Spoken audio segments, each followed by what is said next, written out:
Hello. ಅವ್ರೆ ಬೊಮ್ಮೆದವ್ರೆ, ಏನ್ರಿ ಸಮಾಚಾರ? ಏನಿಲ್ಲ, ಏನೋ ಒಂದ್ ಹಂಚ್ಕೋಬೇಕಾಗಿತ್ತು, ಏನೋ ಅಪಾರ್ಥ ಮಾಡ್ಕೋಬೇಡಿ. ಹೌದಾ? ಆ ಅದೇ ಏನೋ ಅನ್ಕೋಬೇಡಿ, ಒಂದ್ ಮಾತ್ ಕೇಳ್ತೀನಿ. ಹಾ ಹೇಳಿ. ಏನಿಲ್ಲ, ನಿಮ್ಮ ಅಕ್ಕನ್ನ ನನಗ್ ಕೊಟ್ಟು ಮದುವೆ ಮಾಡ್ಬೇಕಾದ್ರೆ ಎಷ್ಟ್ ಖರ್ಚು ಮಾಡಿದ್ರಿ? ಏನೊಂದ್ 5-6 ಲಕ್ಷ ಖರ್ಚು ಮಾಡಿರ್ಬೇಕು. ಏನ್ ಬವ್ರಿ ಹಿಂಗ್ ಕೇಳ್ತೀರಾ? ಏನಿಲ್ಲ, 5 ಕೈ ಸೇರ್ಸ್ಬಿಟ್ಟು 10 ಲಕ್ಷ ಕೊಡ್ತೀನಿ, ಮೊದ್ಲು ಬಂದ್ ಕರ್ಕೊಂಡ್ ಹೋಗ್ಬಿಡ್ತೀರಾ ನಿಮ್ ಮನೆಗೆ? ಇದೇ ಗೋರೆ. ಇಲ್ಲ, ನನ್ ಕೈಲಿ ಈ ತರ ಹಿಂಸೆ ಕೊಟ್ರೆ ಯಾರ್ ಬದುಕ್ತಾರೆ? ಬವ್ರೆ ನೀವು ಒಂದ್ ಮಾತಾಡ್ತೀನಿ, ಬೇಜಾರ್ ಮಾಡ್ಕೊಬೇಡಿ.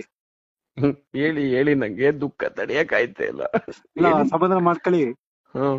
ನಾವು ಮದುವೆ ಒಂದ್ 5-6 ಲಕ್ಷ ಖರ್ಚು ಮಾಡಿದ್ರೆ ಫಸ್ಟ್ ಕಳ್ಸೋಣ ಅಂತವ. ಅರ್ಥ ಆಗ್ಲಿಲ್ಲ. ಆ ನಾವು 5-6 ಲಕ್ಷ ಖರ್ಚು ಮಾಡಿದ್ದೆ ಬವ್ರೆ, ನೀವ್ ಮೊದ್ಲು ಕಳ್ಸೋಣ ಅಂತ. ಅವಳು ನಿಮ್ ಮನೆಯಿಂದಲೇ ನಮ್ಮನೆಗ್ ಕಳ್ಸೋಣ ಅಂತ? ಓ, ಏನ್ ಮಾಡ ಬವ್ರೆ, ನಿಮ್ ಅದೃಷ್ಟ ಅದೀಗ. ಅಲ್ಲ, ನಾನೇ